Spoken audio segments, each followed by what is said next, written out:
আজকে আমার রেসিপি গাজরের পায়েস। গাজরের হালুয়া তো অনেক খেয়েছেন, একবার এভাবে গাজরের পায়েস রান্না করে খেয়ে দেখুন, সকলের কিন্তু মন জয় করে নেবেন।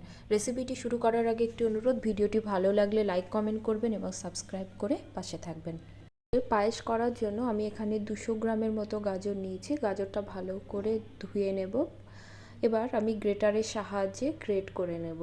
আর নেব গোবিন্দভোগ চালের গুঁড়ো। গুঁড়োটা কিন্তু একটু মোটা দানার হবে। যদি গুঁড়ো না থাকে সেক্ষেত্রে অল্প গোবিন্দভোগ আতপ চাল একটু ভিজিয়ে গুঁড়ো করে নিতে পারেন। এছাড়াও নেব খেজুর গুড়। রান্নাটি করার জন্য আমি কড়া বসিয়ে দিয়ে দেব 3 চামচের মতো ঘি।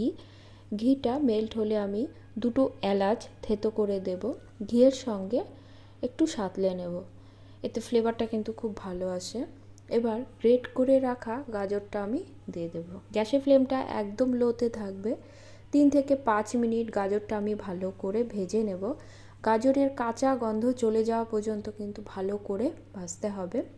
ভাজতে ভাজতে দেখবেন গাজরটা বেশ মজে আসবে এবং কালারটাও কিন্তু পাল্টে যাবে। আমার গাজরটা কিন্তু ভাজা হয়ে গেছে। এবার আমি এর মধ্যে দুধ যোগ করব। এখানে আমি হাফ লিটারের একটু বেশি দুধ নিয়েছি। দুধটা কিন্তু অবশ্যই ফুল ফ্যাট মিল্ক হওয়া যায়, এতে পায়েসটা খেতে কিন্তু খুব ভালো হয়। ভালো করে মিশিয়ে এনে গাজরটা সেদ্ধ হওয়া পর্যন্ত রান্না করে নেব। অপর দিকে একটি বাটিতে আমি 3 চামচের মতো চালের গুঁড়ো নিয়ে নেব। 2 চামচ দুধ দিয়ে ভালো করে মিশিয়ে রেখে দেব। এখানে চালের গুঁড়ো না থাকলে আপনারা গোবিন্দভোগ চাল ভালো করে ভিজিয়ে রেখে সেটা গুঁড়ো করে নিতে পারেন। পায়েসটা দেখে নেব। দেখুন পায়েসটা কিন্তু আমার বয়েল চলে এসেছে, গাজরটা কিন্তু আমার সেদ্ধ হয়ে গেছে। আমি এখানে 5 থেকে 7 মিনিটের মতো রান্না করে নিয়েছি। এবার এতে যোগ করব চালের গুঁড়োর পেস্টটা।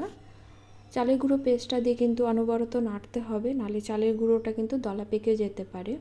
200 গ্রাম গাজরের জন্য আমি 700-750 ml এর মতো দুধ যোগ করেছি আর 2 থেকে 3 চামচ চালের গুঁড়ো যোগ করেছি।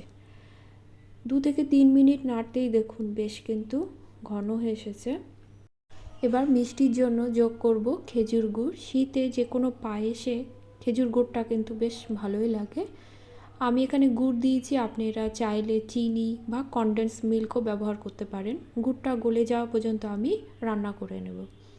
অপর দিকে একটি তড়কা প্যানে আমি বেশ কিছুটা কাজু এবং কিশমিশ অল্প ঘি দিয়ে হালকা ফ্রাই করে নেব। আপনারা চাইলে কাঁচাও ব্যবহার করতে পারেন। আমি কাজু কিশমিশটা হালকা ঘিতে ফ্রাই করে দিই। ভাজা হয়ে গেলে আমি পায়েসের মধ্যে যোগ করব, ভালো করে মিশিয়ে নেব। দেখুন কতটা সুন্দর এই কালারটা এসেছে, খেতে কিন্তু দুর্দান্ত হয়। এই পায়েস ঠান্ডা অবস্থায় খান বা গরম দুটোই কিন্তু ভালো লাগে। আমার পায়েসটা ঠিক এই রকম ঘনত্বেই নামাবো। আপনারা চাইলে আর একটু পাতলাও নামাতে পারেন বা আর একটু ঘন করেও নামাতে পারেন। আমার পায়েস রেডি, এবার পরিবেশনের পালা। দেখুন কতটা সুন্দর হয়েছে। আজ তাহলে এ পর্যন্তই, দেখা হবে পরের কোনো রেসিপি নিয়ে। সকলে ভালো থাকবেন। ধন্যবাদ সকলকে।